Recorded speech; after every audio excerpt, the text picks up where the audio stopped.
ಶ್ರೀ ಗುರುಭ್ಯೋ ನಮಃ ಪರಮಗುರುಭ್ಯೋ ನಮಃ ಶ್ರೀಮದಾನಂದತೀರ್ಥ ಭಗವತ್ಪಾದಾಚಾರ್ಯ ಗುರುಭ್ಯೋ ನಮಃ ಹರಿ ಓಂ ಸುಮತಿಭಿರನುಮೇಯಂ ಶುಭ್ರಕಾಯಂ ಸಕಾಯಂ ಸುಖಮಯಮನಪಾಯಂ ಮುಕ್ತ್ಯುಪಾಯಂ ವಿಮಾಯಂ ಗೃಹಯಮಮಯಮೇಯಂ ಧ್ಯೇಯಮಾಮ್ನಾಯ ಗೇಯಂ ಸದಯಮ ಸದಜೇಯಂ ಶ್ರೀ ಸಹಾಯಂ ಭಜೇಯಂ ಶ್ರೀನಿವಾಸಂ ಜಗನ್ನಾಥಂ ಪದ್ಮಾವತ್ಯಾಭಿರಾಜಿತಂ ಬ್ರಹ್ಮಾಂಡೇ ವಿನುತಂ ವಂದೇ ಕುಲದೇವಂ ರಮಾಪತಿಂ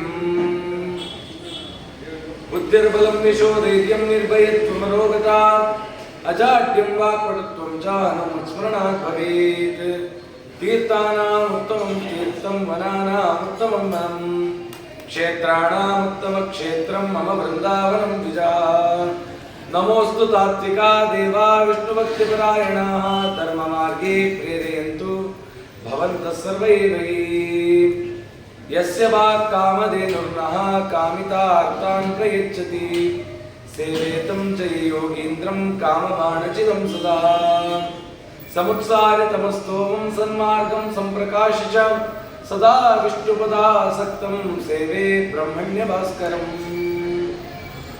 ಪದವಾಕ್ಯ ಪ್ರಮಾಣಾಬ್ಧಿ ವಿಕ್ರೀಡನ ವಿಶಾರದಾಂ ಲಕ್ಷ್ಮೀನಾರಾಯಣ ಮುನೀನ್ ವಂದೇ ವಿದ್ಯಾ ಗುರುನ್ ನಮಃ ಅರ್ಥಿಕಲ್ಪಿತಕಲ್ಪೋಯಂ ಪ್ರತ್ಯರ್ಥಿಗಜಕೇಸರಿ ವ್ಯಾಸತೀರ್ಥ ಗುರುನ್ ಭೂಯಾತ್ ಅಸ್ಮದಿಷ್ಟಾರ್ಥ ಸಿದ್ಧಯೇ ಕಾಮಧೇನುರಿತಾ ಪೂರ್ವಾ ಸರ್ವಾಭೀಷ್ಟಃ ಫಲಪ್ರದಃ ತಥಾ ಕಲೌ ವಾದಿರಾಜ ಶ್ರೀಪಾದೋ ಭೀಷ್ಟದಸ್ತುತಾಂ ದುರ್ವಾದಿದ್ವಾಂತರವಯೇ ವೈಷ್ಣವೇಂದಿ ವರೇಂದ್ರವೇ ಶ್ರೀ ರಾಘವೇಂದ್ರ ಗುರವೇ ನಮೋತ್ಯಂತ ದಯಾಲವೇ ರಾಮಪಾದಾಂಬುಜಾಸಕ್ತಂ ರಾಘವೇಂದ್ರ ಗುರುಪ್ರಿಯಂ ಮುನೀಂದ್ರ ಯೋಗಿನಂ ಸೇವೆ ಕಾಮಿತಾರ್ಥಪ್ರದಾಯಕಂ ಅಜ್ಞಾನತಿಮಿರಚ್ಛೇದಂ ಬುದ್ಧಿ ಸಂಪತ್ಪ್ರದಾಯಕಂ ವಿಜ್ಞಾನವಿಮಲಂ ಶಾಂತಂ ವಿಜಯಾಖ್ಯ ಗುರುಂ ಭಜೆ ವಾದಿರಾಜ ಕೃಪಾ ಪಾತ್ರಂ ಶಾಂತದಾಂತಮಹಾಂತಂ ಸಾಧು ಸದ್ಭಕ್ತಿಶೀಲಂ ಮಮ ಗುರು ಗೋವಿಂದಂ ಭಜೆ ಆಪಾದಮೂಲಿ ಪರ್ಯಂತಂ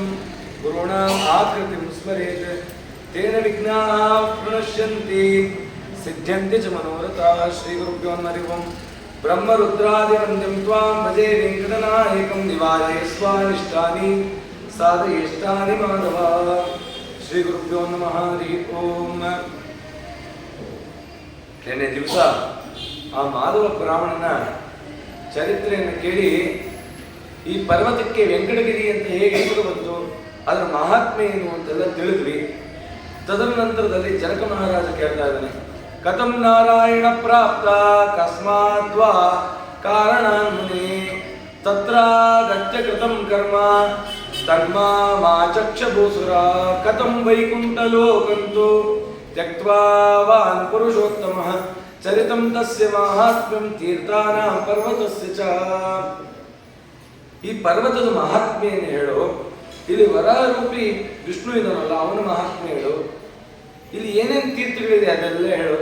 ಅದು ಪೂರ್ವದಲ್ಲಿ ಆಕಾಶರಾಜ ಚರಿತಂ ಭ್ರಾತುಸ್ತಸ್ಯ ಮಹಾತ್ಮನಃ, ಆ ಮಾಧವ ಬ್ರಾಹ್ಮಣನ ಸಂಬಂಧ ಇಟ್ಕೊಂಡು ಅವನೇನು ಆಕಾಶರಾಜ ಆದ ಅಂದ್ರೆ ಆ ಶ್ರೀನಿವಾಸ ದೇವರ ಕಲ್ಯಾಣದ ವಿಚಾರ ಇದೆಯಲ್ಲ ಅದರ ಬಗ್ಗೆ ಹೇಳು ಅಂತ ಕೇಳಿದಾಗ ಶತಾನಂದ ಹೇಳ್ತಾ ಇದ್ದಾರೆ, ಸುಮುಖಂ ಜಾಹ್ನವಿ ತೀರೆ ಸಂತೋಷ ಚಕ್ರನೇ ದ್ವಿಜ. ನೆನ್ನೆ ದಿನ ಚಿಂತನೆ ಮಾಡಿದ್ರು, ಉತ್ತಮವಾದ ಜಾಹ್ನವಿ ತೀರ, ಪಾವನ ಗಂಗಾ ತೀರ, ಆ ಪವಿತ್ರ ಋಷಿಗಳ ಪುಣ್ಯ ವಿಹಾರ ಅಂತ ಸ್ಥಳದಲ್ಲಿ ಎಲ್ಲ ಋಷಿಮುನಿಗಳು ಕೂಡ ಯಜ್ಞವನ್ನು ಮಾಡ್ತಾ ಇದ್ದಾರೆ. ನಾರದರು ಬಂದರು, ನಿನ್ನೆ ದಿನ ಚಿಂತನೆ ಮಾಡಿದ್ರು. ನಾರದರ ಹತ್ರ ಮಹತಿ ಎಂಬ ಒಂದು ತಂಬೂರಿ ಇದೆ, ಅವ್ರ ವೀಣೆ ಹೆಸರು ಮಹತಿ ಅಂತ. ಆ ಮಹತಿ ವೀಣೆಯಲ್ಲಿ ಅವ್ರು ಯಾವಾಗಲೂ ಕರಹರ ಪ್ರಿಯ ರಾಗ ನುಡಿಸ್ತಾರೆ. ಏನಿಂಗ್ ಅಂದ್ರೆ ಅಂತಂದ್ರೆ ಕರ ಅಂದ್ರೆ ಕತ್ತೆ ಅಂತ, ಕರಹರ ಅಂದ್ರೆ ಕತ್ತೆ ರೂಪದಲ್ಲಿ ಇದ್ದಂಥ ಅಸುರ ಯಾರು ಅಂದ್ರೆ ಧೇನುಕಾಸುರ. ಆ ಧೇನುಕಾಸುರನನ್ನ ಸಂಹಾರ ಮಾಡೋನು ಯಾರು? ಪರಮಾತ್ಮ. ಅದಕ್ಕೆ ಕರಹರ, ಅವನಿಗೆ ಪ್ರಿಯವಾದ ರಾಗ ಈ ಕರಹರ ಪ್ರಿಯ ಅಂತ ಯಾವಾಗಲೂ ಅದನ್ನ ತಾವು ನುಡಿಸ್ತಾ ಇದ್ದರು. ನುಡಿಸ್ತಾ ಅಲ್ಲಿ ಬಂದ್ರು ಕೃತಂ ಕೋಕುಂತೆ ಯಜ್ಞ ಸುಫಲಂ ಅಂತ ಕೇಳಿದ್ರು. ಅದೆಲ್ಲ ಚಿಂತನೆ ಮಾಡಿದ್ರು. ಯಜ್ಞವನ್ನ ಯಾರು ಅರ್ಪಣೆ ಮಾಡಬೇಕು ಅಂತ ಅಂತಂದ್ರೆ ಯಾರು ಉತ್ತಮ ಸ್ಥಾನದಲ್ಲಿದ್ದಾರೆ ಅವ್ರಿಗೆ ಅರ್ಪಣೆ ಮಾಡಬೇಕು. ಯಾರು ಆ ಉತ್ತಮ ಸ್ಥಾನದಲ್ಲಿರೋರು?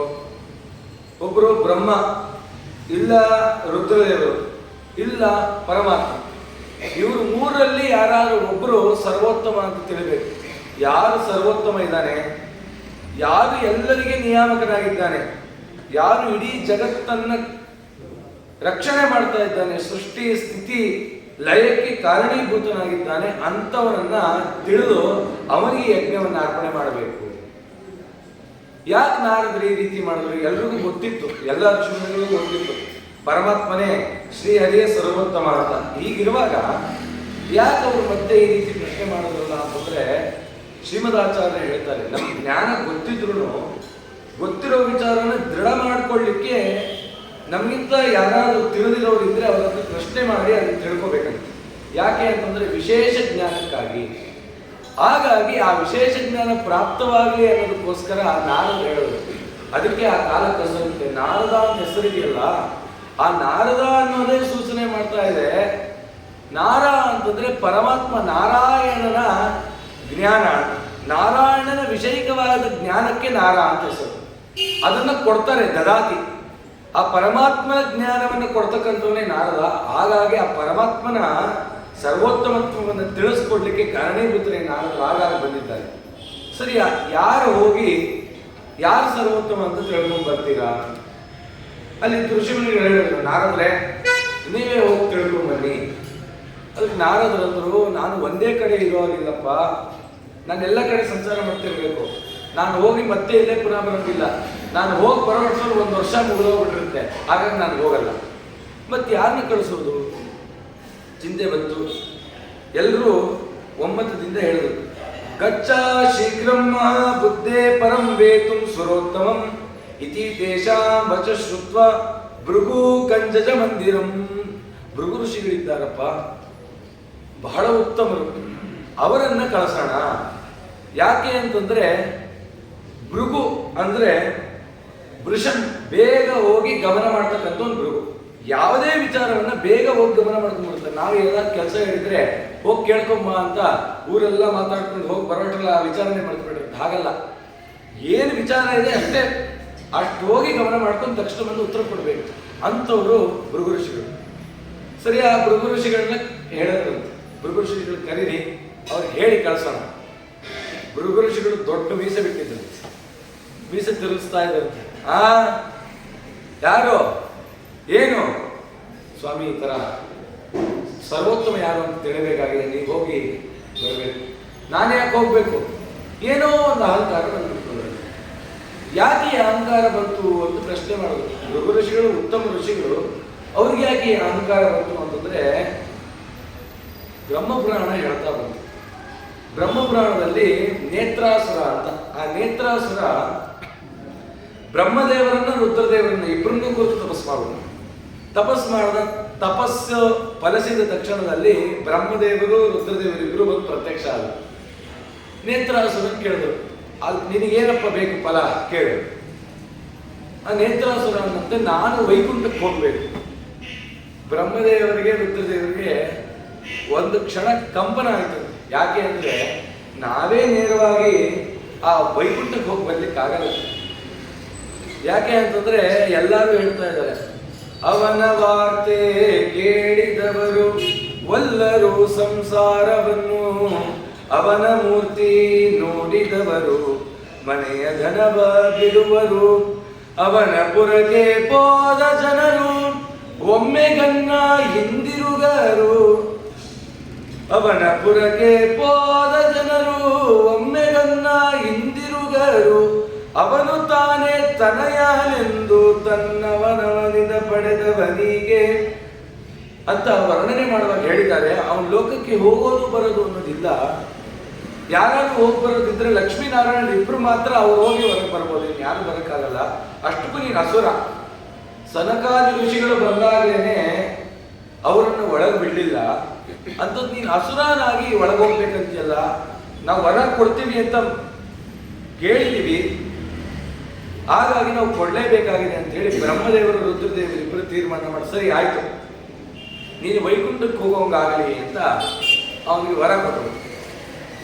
ಅಸುರ ಹೋಗ್ಬೇಕು, ಹೆಂಗೆ ಕಳಿಸೋದು ಅಂತ ಬ್ರಹ್ಮದೇವರಿಗೆ ರುದ್ರದೇವರಿಗೆ ಚಿಂತನೆ ಆಯ್ತು. ಅವ್ರು ಯೋಚನೆ ಮಾಡೋದು, ಇವ್ರಿಗೆ ಏನಾದ್ರು ಮತ್ತೆ ಇನ್ನೊಂದು ಜನ್ಮ ಕೊಡೋಣ ಅಂದ್ರೆ ಅವನ ಸ್ವರೂಪದಲ್ಲೇನೆ ತಾಮಸ ಅನ್ನೋದಿದೆ. ತಾಮಸ ಜೀವಿಗಳು ಲಿಂಗ ಶರೀರ ಇರೋರು ಹೋಗ್ಲಿಕ್ಕೆ ಆಗಲ್ಲ, ವೈಕುಂಠಕ್ಕೆ ಏನ್ ಮಾಡೋಣ? ಆಗ ಬ್ರಹ್ಮದೇವರು ಒಂದು ನಿರ್ಣಯ ಮಾಡಿದ್ರಂತೆ, ಒಂದು ಕೆಲಸ ಮಾಡೋಣ, ವೈಕುಂಠಕ್ಕೆ ಹೋಗ್ಲಿಕ್ಕೆ ಇಬ್ಬರ ಹತ್ರ ಸ್ಪೆಷಲ್ ಪಾಸ್ ಇದೆ. ಅವ್ರು ಯಾರು ಅಂತಂದ್ರೆ ದೇವಋಷಿಗಳಾದ ನಾರದರು, ಬ್ರಹ್ಮ ಋಷಿಗಳಾದ ಭೃಗು ಋಷಿಗಳು. ದೇವಋಷಿಗಳಾದ ನಾರದರಲ್ಲಿ ತಾಮಸ ಗುಣ ಅಂದ್ರೆ ಅಸುರಾವೇಶ ಅನ್ನೋದು ಬರಲ್ಲ. ಈ ಅಸುರನನ್ನ ಆ ದೇವಋಷಿಗಳಲ್ಲಿ ಇಟ್ಬಿಟ್ರೆ ಆ ನಾರದರಲ್ಲಿ ಅಸುರಾವೇಶ ಬಂದ್ಬಿಡುತ್ತೆ. ಹಾಗಾಗಿ ನಾರದನಲ್ಲಿ ಇವನ್ನ ಇಟ್ಟು ಕಳ್ಸಕ್ಕಾಗಲ್ಲ, ಒಂದು ಕೆಲಸ ಮಾಡೋಣ, ಭೃಗು ಋಷಿಗಳಲ್ಲಿ ಇವನ್ನ ಅಡಗಿಸ್ಬಿಟ್ಟು ವೈಕುಂಠಕ್ಕೆ ಕಳಿಸ್ಬಿಡೋಣ ಅಂತ ಚಿಂತನೆ ಮಾಡಿದ್ರು. ಸರಿ, ಹಾಗೆ ಆಗಲಿ ಅಂತ ಹೇಳಿ ರುದ್ರದೇವರು ಆ ನೇತ್ರಾಸುರನನ್ನ ಮರಳಾಗಿ ಮಾಡಿಬಿಟ್ರಂತೆ, ಮಣ್ಣಾಗಿ ಮಾಡಿಬಿಟ್ಟು ಭೃಗು ಋಷಿಗಳು ಬಂದು ನಿನ್ನ ತುಳಿತಾರೆ, ಆಗ ನೀನು ಅವ್ರ ಕಾಲಲ್ಲಿ ಕಚ್ಕೊಂಡ್ಬಿಡು ಅಂತ ಹೇಳಿದ್ರು ರುದ್ರದೇವರು. ಅವ್ನು ಕೇಳದಂತೆ, ಕಾಲಲ್ಲಿ ಯಾಕೆ, ಕೈಯಲ್ಲಿ ಇಡ್ಬೋದಲ್ಲ ನನ್ನ ಅಂತಂದ್ರೆ, ನೋಡು ಆ ಭೃಗು ಋಷಿಗಳು ಆಚರಣೆ ಮಾಡೋ ಸಂದರ್ಭಕ್ಕೆ ನೀನು ನೋಡಿದ್ರೆ ನನ್ನಲ್ಲಿ ಅಸುರಾವೇಶ ಇದೆ ಅಂತ ಹೇಳಿ ಅಸುರನನ್ನ ಭಂಜನ ಮಾಡ್ಬಿಡ್ತಾರೆ. ಆದ್ರೆ ಅವರು ತಮ್ಮ ಕಾಲನ್ನು ಅವ್ರು ನೋಡ್ಕೊಳ್ಳಲ್ಲ. ಹಾಗಾಗಿ ನೀನು ಅವ್ರ ಕಾಲಲ್ಲಿ ಸೇರ್ಕೊಂಡ್ಬಿಡು. ದಾಸು ಕೂಡ ಇದನ್ನು ವರ್ಣನೆ ಮಾಡಿದ್ದಾರೆ. ಮರುಳನಂದದಿ ಹೋಗಿ ಭೃಗು ಮುನಿಯ ಕಣ್ಣೊಡೆದ ಅಂತ. ಆ ರೀತಿ ಹೋಗೋ ಕಾಲಲ್ಲಿ ಸೇರ್ಕೊಂಡಂತ ಆ ನೇತ್ರಾಸುರನ ಪ್ರಭಾವದಿಂದ ಆ ಭೃಗು ಋಷಿಗಳಿಗೆ ಮೀಸೆಯನ್ನು ತಿರುವಂತ ಸ್ವಭಾವ ಬಂತು, ಅಹಂಕಾರದ ಪ್ರಾಚುರ್ಯ ಬಂದ್ಬಿಡ್ತಂತೆ, ಆ ಅಸುರಾವೇಶ ಬಂದ್ಬಿಡ್ತು. ಈ ರೀತಿ ಆಯ್ತು. ಅಂದ್ರೆ ಬ್ರಹ್ಮಪುರಾಣ ಹೇಳ್ತಾ ಇದೆ, ಯಾಕೆ ಈ ಭೃಗು ಋಷಿಗಳನ್ನೇ ಕಳಿಸ್ಬೇಕು ಅಂತಂದ್ರೆ ಮುಂದೆ ಶ್ರೀನಿವಾಸ ಕಲ್ಯಾಣ ಆಗ್ಬೇಕಲ್ಲ, ಅದಕ್ಕೆ ದೇವರು ಮುಂದೆ ಪೂರ್ವಭಾವಿಯಾಗಿ ಏನೇನು ಸಂಕಲ್ಪ ಮಾಡ್ದ ಅಂತ. ನಾವು ಬರೀ ಇದನ್ನು ಕೇಳ್ಬಿಟ್ರೆ ಗೊತ್ತಾಗಲ್ಲ.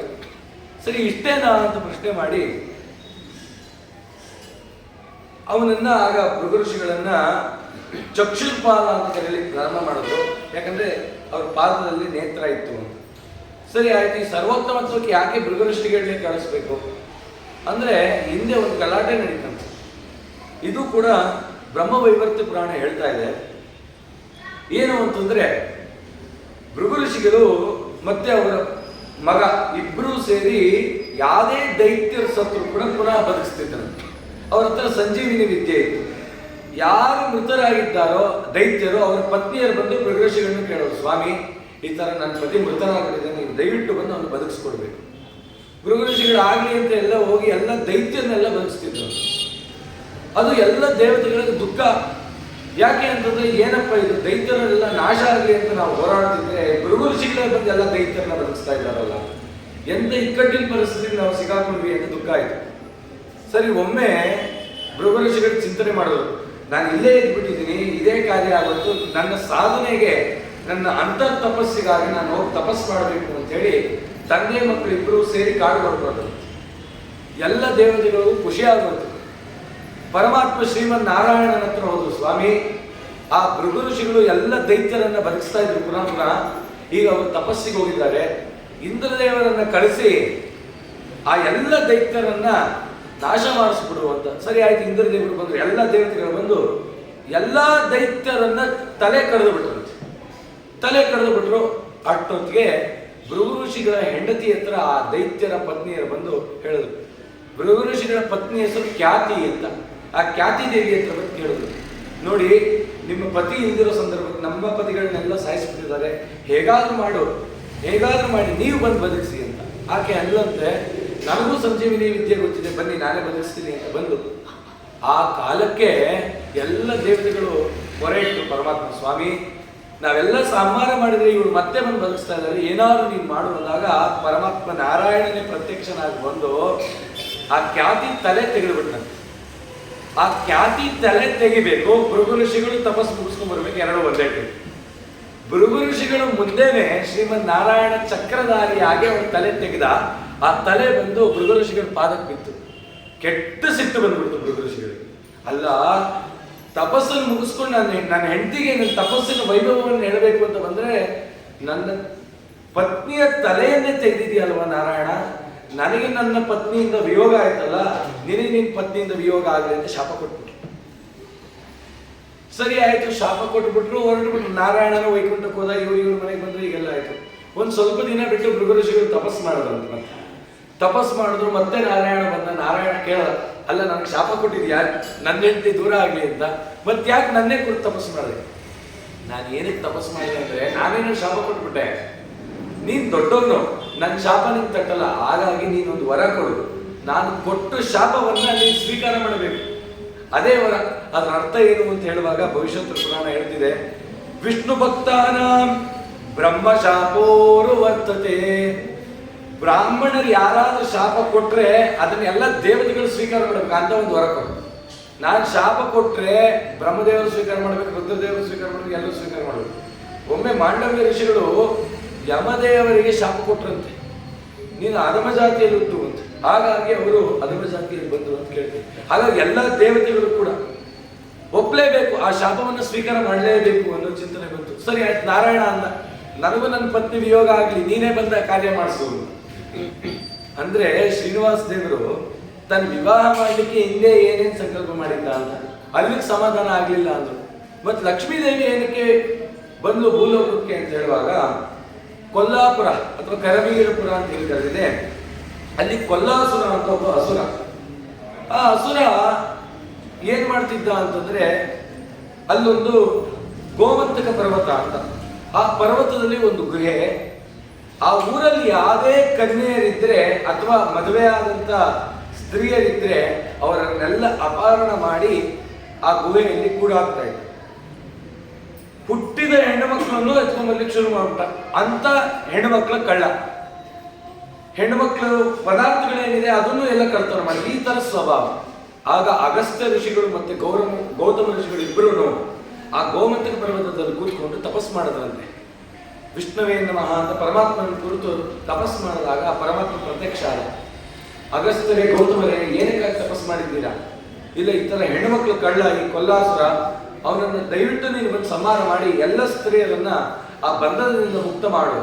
ಆಗ ಪರಮಾತ್ಮ ನಕ್ಬಿಟ್ನಂತೆ, ಹೆಣ್ಮಕ್ಳನ್ನ ಕರ್ಕೊಂಡು ಹೋಗೋನ ಹೆಣ್ಮಕ್ಳ ಕಳ್ಳನ್ನ ನಾನು ಪುರುಷನೇ ಆದವನು ಸಂಹಾರ ಮಾಡಿಬಿಟ್ರೆ ಅದು ಅಂತ ಮಜಾ ಇರಲ್ಲ. ಅವ್ನು ಕೆಲಸ ಮಾಡ್ತೀನಿ, ಹೆಣ್ಮಕ್ಳ ಕಳ್ಳನ ಹೆಣ್ಮಕ್ಳಿಂದಲೇ ಸಂಹಾರ ಮಾಡ್ತೀನಿ, ನಾನು ಹೆಂಡ್ತಿನ ಕಳಿಸಿ ಅವನಿಗೆ ಸಂಹಾರ ಮಾಡಿಸ್ತೀನಿ.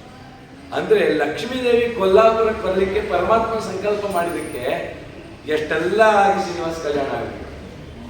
ಈ ರೀತಿಯಲ್ಲಿ ಆಯ್ತಂತೆ. ಆಯ್ತು, ಅವ್ರಿಗೆ ಮಾತು ಕೊಟ್ಟ, ಲಕ್ಷ್ಮೀದೇವಿ ಇಲ್ಲಿ ಬರ್ತಾಳೆ. ಇದನ್ನ ಲಕ್ಷ್ಮೀದೇವಿಗೆ ಹೇಳಿಲ್ಲ, ಪರಮಾತ್ಮ ಲಕ್ಷ್ಮೀದೇವಿಗೆ ಹೇಳಿಲ್ಲ. ಮತ್ತೆ ವೈಕುಂಠಕ್ಕೆ ಹೋದ. ಅದೆಲ್ಲ ಸಂದರ್ಭ ಕೂಡಿ ಇಲ್ಲಿ ಭೃಗು ಋಷಿಗಳಿಗೆ ಬಂತು. ಸರಿ ಆಯ್ತು, ಭೃಗು ಋಷಿಗಳು ಸಿದ್ಧರಾದ್ರು. ಸರಿ ಆಯ್ತು, ನಾನು ಹೋಗ್ತೀನಿ, ನಾನು ಹೋಗಿ ಚಿಂತನೆ ಮಾಡಿ ಅದು ಯಾರು ಸರ್ವೋತ್ತಮ ಅಂತಿದ್ದಾರೆ ತಿಳಿತೀನಿ ಅಂತ ಹೊರಟರು. ತತ್ರ ದೃಷ್ಟ ಮಹಾಬಾಹುಂ ಸಾಕ್ಷಾತ್ ಬ್ರಾಹ್ಮಣಮಗ್ರಜಂ ಚತುರ್ಮುಖ ಮುದಾರಾಂಗಂ ಸರಸ್ವತ್ಯಾನುಸೇವಿತಂ ಚತುರಾಸ್ಯ ಸಮುದ್ಭೂತ ವೇದಘೋಷ ವಿರಾಜಿತಂ ದಿಕ್ಪಾಲಕ ಗಣೈ ಸಾರ್ಧಂ ಕಿರೀಟ ಮುಕುಟೋಜ್ವಲಂ ಸ್ತುವಂತು ಜಗದೀಶಾನಾಂ ನಾರಾಯಣ ಮನಾಮಯಂ ತಂ ನತ್ವಾ ಭಕ್ತಿ ಭಾವೇನ ಮಹಾದೀಪ್ಯ ವಿರಾಜಿತಂ. ಬ್ರಹ್ಮಲೋಕಕ್ಕೆ ಹೋದರಂತೆ. ಆ ಚತುರ್ಮುಖನಾದ ಬ್ರಹ್ಮದೇವರನ್ನು ಕಂಡರು. ಬ್ರಹ್ಮದೇವರು ಯಾರು ಅಂತಂದ್ರೆ ಭೃಗು ಋಷಿಗಳ ಸಾಕ್ಷಾತ್ ತಂದೆ. ಅದಕ್ಕೆ ಅವರನ್ನ ಬ್ರಹ್ಮ ಋಷಿ ಅಂತ ಕರೀತಾರೆ. ದೇವಋಷಿ, ಬ್ರಹ್ಮ ಋಷಿ, ಮಹರ್ಷಿ ಅಂತ. ದೇವ ಋಷಿಗಳು ನಾರದರು, ಬ್ರಹ್ಮ ಋಷಿಗಳು ಭೃಗು ಋಷಿಗಳು, ಸಪ್ತ ಋಷಿಗಳೆಲ್ಲ ಮಹರ್ಷಿಗಳು ಅಂತ ಬ್ರಹ್ಮ ಋಷಿಗಳಾದ ಭೃಗು ಋಷಿಗಳು ಬಂದು ನಮಸ್ಕಾರ ಮಾಡಿದ್ರು. ಬಹಳ ವಿನಯದಿಂದ ಬಂದು ನಮಸ್ಕಾರ ಮಾಡಿದ್ರು. ಆ ಬ್ರಹ್ಮದೇವರು ತಮ್ಮ ಚತುರ್ಮುಖಗಳಿಂದ ಒಂದೊಂದು ಮುಖದಿಂದ ಒಂದೊಂದು ವೇದವನ್ನು ಪಾರಾಯಣ ಮಾಡ್ತಿದ್ರು. ಸರಸ್ವತಿ ದೇವಿ ಆ ವೇದಕ್ಕೆ ಅನುಗುಣವಾಗಿರ್ತಕ್ಕಂಥ ವೀಣಾಗಾನವನ್ನ ಮಾಡ್ತಾ ಶ್ರುತಿಯನ್ನ ಹಾಕ್ತಾ ಇದ್ರು.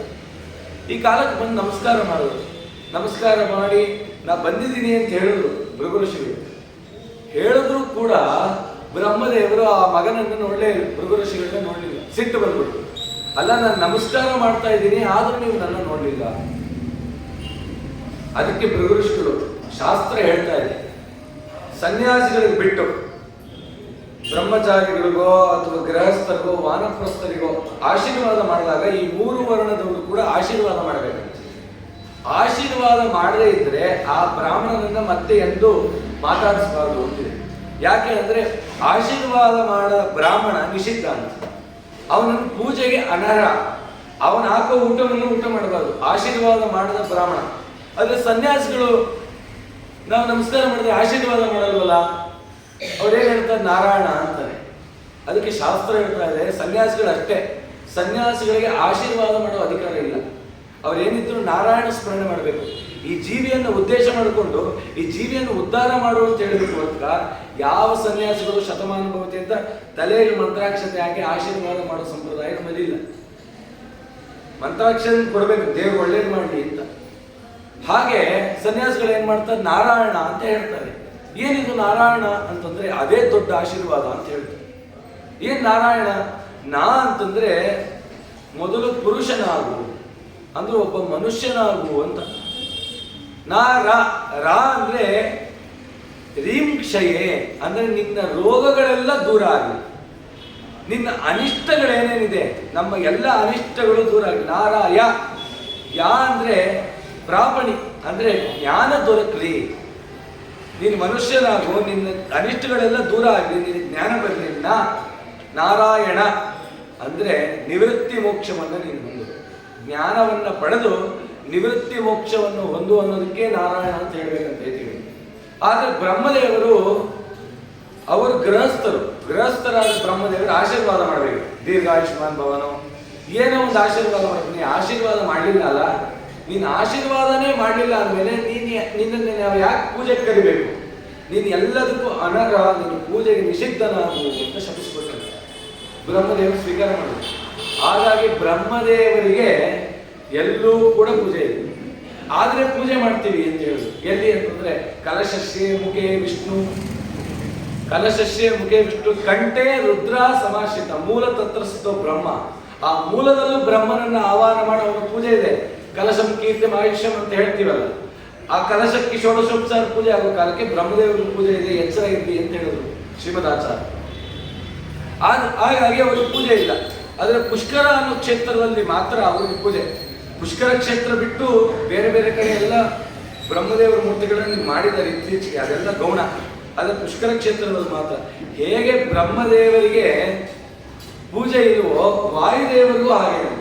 ವಾಯುದೇವರಿಗೆ ಮೂಲ ರೂಪದಲ್ಲಿ ಪೂಜೆ ಇಲ್ಲ ಅಂತ ಒಂದು ಶಾಪ ಕಂಡವರ ಶ್ರೀ. ಹಾಗಾಗಿ ಯಾರ ಮನೆಯಲ್ಲಾದರೂ ಆಗಲಿ ಎಲ್ಲ ಕ್ಷೇತ್ರಗಳು ಸಂಚಾರ ಮಾಡಿರ್ತೀರ, ವಾಯುದೇವರ ಮೂಲ ರೂಪದಿಂದ ಪೂಜೆಗೊಳ್ತಕ್ಕಂಥ ಪ್ರತೀಕೆ ಯಾವ್ದಿದೆಯಾ?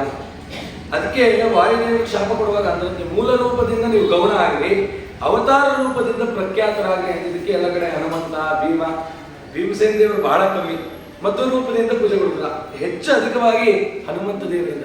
ಈ ರೀತಿ ವಾಯುದೇವರಿಗೆ ಒಂದು ರೀತಿ ಶಾಪ, ಬ್ರಹ್ಮದೇವರಿಗೆ ಒಂದು ರೀತಿ ಶಾಪ. ಯಾಕೆ ಅಂತಂದ್ರೆ ಬ್ರಾಹ್ಮಣ ಕೂಡ ಶಾಪ ಸ್ವೀಕಾರ ಮಾಡಲಿ ಅಂತ ತೋರಿಸ್ಕೊಳ್ಳಿ, ಪರಮಾತ್ಮನ ವಾಕ್ಯ ಸತ್ಯ ಮಾಡಲಿ. ಈ ರೀತಿ ಆಯ್ತು. ಸರಸ್ವತಿ ದೇವಿನೂ ಮಾತಾಡ್ಲಿಲ್ಲ, ಬ್ರಹ್ಮದೇವರು ಎದ್ದೇಳಲಿಲ್ಲ, ಏನು ಮಾತಾಡ್ಲಿಲ್ಲ. ಹೀಗಾಗೋಯ್ತಲ್ಲ. ತಮ್ಮತ್ವ ಕಿಂಚಿದ ಜ್ಞಾನ ಮಾಶ್ರಿತಂ ಸ ಋಷಿಯು. ಏನು ಋಷಿ ಮಾತಾಡ್ದ, ಸರಸ್ವತಿ ದೇವಿ ಬ್ರಹ್ಮದೇವರಿಗೆ ಹೇಳಿ ಇದೆಲ್ಲ ಪರಮಾತ್ಮನ ಸಂಕಲ್ಪ. ಬ್ರಹ್ಮದೇವರು ಹೇಳದಂತೆ ಸರಸ್ವತಿ ನೀನು ಮನಸ್ಸು ವಹಿಸ್ಕೊಬೇಡ, ಯಾಕೆ ಅಂತಂದ್ರೆ ಪರಮಾತ್ಮನ ಸಂಕಲ್ಪ. ನಾನಿಲ್ಲಿ ಏನಾದ್ರು ಮಾತಾಡ್ಬಿಟ್ರೆ ನಾನು ಸರ್ವೋತ್ತಮ ಆಗ್ಬಿಡ್ತೀನಿ. ನಾನು ಮೌನವಾಗಿದ್ದರೆ ಮಾತಾಡಿ ಪರಮಾತ್ಮ ಸರ್ವೋತ್ತಮ ಅಂತ ಆಗೋದು. ಹಾಗಾಗಿ ನಾವಿಬ್ರು ಮೌನವಾಗಿರೋಣಂತ ಇಬ್ರು ಮಾತಾಡಲಿಲ್ಲ. ಸರಿ ಆಯ್ತು. ಅಲಬ್ಧ್ವಾ ಸ್ವಾತ್ಮನ ಕಾರ್ಯಂ ಕೈಲಾಸಂ ಋಷಿಯೋ. ನೆಕ್ಸ್ಟ್ ಎಲ್ಲೋಗೋಣ ಚಿಂತೆ ಮಾಡೋದು. ನನ್ನ ತಮ್ಮನ ಮನೆಗೆ, ನಮ್ಮ ಅಣ್ಣನ ಮನೆಗೆ ಹೋಗೋಣ ಅಂತ ಚಿಂತನೆ ಮಾಡಿ ಕೈಲಾಸಕ್ಕೆ ಬಂದ್ರಂತೆ. ಕೈಲಾಸದಲ್ಲಿ ನೋಡ್ತಾರೆ ಎಲ್ಲ ಭೂತಗಣಗಳು ನಮಃ ಶಿವಾಯ ಅಂತ ಪಂಚಾಕ್ಷರ ಮಂತ್ರವನ್ನ ಹೇಳ್ತಾ ಇದ್ದಾರಂತೆ. ಅಂತ ಅತ್ಯದ್ಭುತವಾದ ಕೈಲಾಸ ಸಾಯಂಕಾಲದಲ್ಲಿ ಹೋಗಿದ್ದಾರೆ. ಇದೇ ಸಂದರ್ಭ ಪ್ರತಿದಿನ ಸಾಯಂಕಾಲದಲ್ಲಿ ವೈಷ್ಣವರು ಅದ್ಯಪಿ ಮಹತ್ವರು ರುದ್ರದೇವರು ಸ್ಮರಣೆ ಮಾಡುತ್ತಾರೆ. ಸಾಯಂಕಾಲದಲ್ಲಿ ನಮ್ಮ ಪ್ರಾಚೀನರು ರುದ್ರದೇವರು ಸ್ಮರಣೆ ಮಾಡ್ತಿದ್ರು. ಏನಕ್ಕೆ ಅಂತಂದ್ರೆ ಒಮ್ಮೆ ನಂದಿಗೆ ರುದ್ರದೇವರು, ಭೂತಗಣಗಳು ಮತ್ತೆ ದೈತ್ಯರೊಟ್ಟಿಗೆ ಒಂದು ಯುದ್ಧ ನಡೀತಿತ್ತು. ಆ ಯುದ್ಧದಲ್ಲಿ ರುದ್ರದೇವರ ತಂದೆ ಯಾವ ಆಯುಧಗಳು ಬರಲಿಲ್ಲ. ಆದರೆ ಆ ರುದ್ರದೇವರಿಗೆ ಎಷ್ಟೊಂದು ಆಯುಧಗಳೆಲ್ಲ ಬಂದು ನಂದಿ ಮೈಕೈ ಎಲ್ಲ ತರ್ಚೊಟ್ಟೋಯ್ತು. ಆ ನಂದಿ ಎಲ್ಲ ರಕ್ತಸ್ರಾವ ಆಗ್ತಿತ್ತು, ಕೊಂಬು ತುಂಡಾಗಿತ್ತು, ಈ ರೀತಿ ಎಲ್ಲ ಆಯ್ತು. ರುದ್ರದೇವರು ಆ ನಂದಿಯನ್ನು ಕಂಡು ಕೇಳದಂತೆ, ನಂದಿ ನನಗೋಸ್ಕರ ನೀನೆಲ್ಲ ಇಷ್ಟು ಮಾಡಿದ್ಯಾ, ನಿನಗೇನು ಫಲ ಬೇಕು? ಆ ನಂದಿ ಹೇಳದಂತೆ, ಸ್ವಾಮಿ ನಿನ್ನ ಸೇವೆ ಭಾಗ್ಯ ನನಗೆ ಸಿಕ್ಕಿದೆಯಲ್ಲ, ಅದಕ್ಕಿಂತ ಬೇರೆ ನಂಗೆ ಯಾವ ವರವೂ ಬೇಡ. ಸದಾ ಕಾಲ ನನ್ನ ಮೇಲೆ ಕೂತು ನೀವು ಸಂಚಾರ ಮಾಡ್ಬೇಕು ಅಷ್ಟೇ ನಾನು ಕೇಳೋದು. ಆಯ್ತಪ್ಪ ಅಂತ ಹೇಳಿ ಅದೆಲ್ಲ ನಿವಾರಣೆ ಮಾಡೋದು. ಸರಿ ಆಯ್ತು, ಭೂಲೋಕದಲ್ಲಿ ಜನ ಕೇಳ್ತಾರೆ ನಂದಿಗೆ ನೀನೇನು ಮಾಡಲಿಲ್ಲ ಅಂತ. ಆಗಲೇ ನಾನು ಏನು ಮಾಡಲಿ ಅಂತ ಕೇಳಿದಾಗ ನಂದಿ ಹೇಳಿದ್ರು, ಯಾರು ನನ್ನನ್ನು ಮಣ್ಣಿನ ರೂಪದಲ್ಲಿ ಪ್ರತೀಕವನ್ನು ನನ್ನ ನಂದಿಯನ್ನು ಮಣ್ಣಿನಲ್ಲಿ ಮಾಡಿ ಪೂಜೆ ಮಾಡ್ತಾರೋ, ಅಂದರೆ ಮಣ್ಣೆತ್ತಿನ ಅಮಾವಾಸ್ಯೆ ಅಂತ ಬರ್ತಲ್ಲ, ಅದನ್ನು ಯಾರು ಆಚರಣೆ ಮಾಡ್ತಾರೋ ಅವ್ರ ಮನೆ ದುಃಖ ಕಳಿತೀನಿ, ದಾರಿದ್ರ್ಯ ಕಳಿತೀನಿ. ನನ್ನನ್ನು ಯಾರು ಪೂಜೆ ಮಾಡ್ತಾರೋ ನಿನ್ನ ಹೆಸರು ಹೇಳಿ ಅವ್ರಿಗೆ ಸಂಪತ್ತು ಅಭಿವೃದ್ಧಿಯಂಗಾಗಿ ಮಾಡ್ತೀನಿ ಅಂತ ಹೇಳಿದ್ರು. ಅದೇ ಕಾಲಕ್ಕೆ ಪಾರ್ವತಿ ದೇವಿ ಕೇಳಿದಂತೆ, ನಂದಿಗೆ ವರ ಕೊಟ್ಟೆ ನನಗೆ ವರ ಕೊಡಲ್ವಾ? ಯಾವಾಗಲೂ ಭೂತಗಣಗಳು ನಂದಿ ಕೋಣ ಇಷ್ಟೇ ಆಗೋಯ್ತು, ನಿಂದು ಹೆಂಡತಿ ಕಡೆ ನೋಡಲ್ವಲ್ಲ, ನನಗೆ ನೀನು ವರ ಕೊಡಲ್ವಾ ಅಂದಾಗ ಪಾರ್ವತಿ ದೇವಿ ಮಾತಿಗೆ ಹೋಗೊಟ್ಟು ರುದ್ರದೇವರು ಅಂದ್ರಂತೆ, ನಾನು ನಿನಗೆ ಸಮಯ ಕೊಡ್ತೀನಿ.